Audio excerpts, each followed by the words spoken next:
Всем добрый день! И сегодня на канале Виделка.com.ua я хочу вместе с вами рассмотреть чайник торговой марки Гранчо под артикулом 88630. Значит, этот чайник идет вот в такой вот коробочке.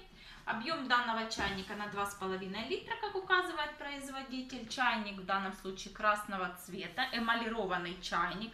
Он тяжелый чайник со свистком. Вот такой вот носик у него. Вот такое вот дно. Ручка, смотрите, поворачивается в одну сторону. То есть наливать воду можно как через носик, так и вот туда. Вот смотрите, вот. Значит, объем, как я сказала, на 2,5 литра. Подходит для всех видов плит, включая индукцию. Кому понравился данный чайник, заходим на сайт Виделка.com.ua. Я же сегодня оставляю ваши заказы. До свидания.